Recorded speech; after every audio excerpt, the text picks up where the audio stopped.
айрыкча ушул Ошто Онадырда чыкты деген маалыматтар тарап кеткен. Бул боюнча.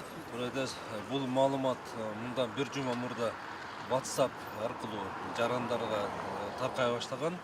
Биз ошо таркай баштагандан баштап иликтөө жүргүзүп, бул окуя ошо Өзбек Республикасынын Наманган облусунун аймагында болгондугун тактаганбыз.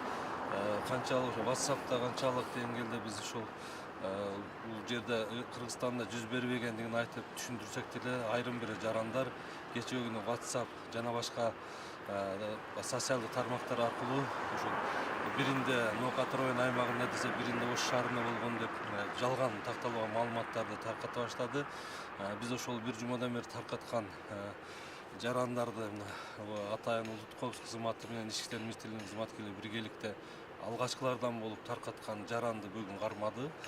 Бул боюнча түшүндүрүү иштерин жүргүзүп атат жана башкаларга эскертүү берип атабыз. Учурдан пайдаланып айтып кетет элек. Ушул учурда Ош областынын аймагында андай окуя жакынкы аралыкта катталган эмес. Андайга жол да берилбейт. Ал эми ошол чагымчылык жол менен кандай максатта таркап жаткан жарандарды азыр тактадык.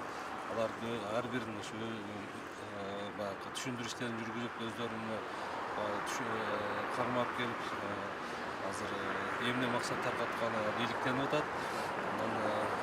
Буга чейин өзүңүздөр билесиздер, айрым бир топтор ошо биздин мамлекеттин аймагына кандай бир баш алмандыктарды алып келүүгө ниеттенген топтор бар. Бул жашыруун эмес. Билесиздер, буга чейин Кытай мамлекетинин, Кытай жарандарынын бир шылтоолоп элди көтөрүүгө аракет кылган. Анысы ишке ашпалыгынан кийин эми ошол биздин талуу жери улуттук маселелерди козууга аракеттер болуп жатат. Ошонун учурдан пайдаланып жалпы жарандарга ушундай маалыматтар келген болсо, дароо эле баягы социалдык тармактарга койбостон аныктап, атайын расмий булактарга кайрылып сураса болот. Биздин азыр телефондорубуздагы атайын сайттарыбыз деле бар.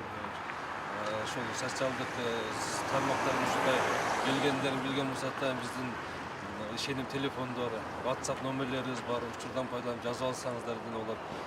773 менен 05 36 65 кайталайбыз. Бул Ош облустук иштер башкармалыгынын WhatsApp номери 773 05 36 65. Ушундай бир сиздердин баягы көңүлүңүздү тынчыбай, бир тынчсыздандырган ушундай видеолор келген болсо, алгач бизге жиберсеңиздер, биз иликтеп көрүп, анан сиздерге жооптор беребиз. Анан ошондой чагымчыл видеолорго алдырбасаңыздар. Себеби буга чейин жаш баланын бир баш алынган сүрөттө дагы кытайлыктар ошо кыргыздын балдарын ушул өлтүрүп атат деген турмуз маалыматтар жарыялаган. Бул окуя такыр эле башка окуя болуп чыккан, башка мамлекетте болуп чыккан. Ошондой эле тармактардын акыркы эле ушул бир айдын ичинде 3 жолу ушундай жалган маалымат таркалып атат да. Ошол учурдан пайдаланып, бул бардыгы жалган маалымат.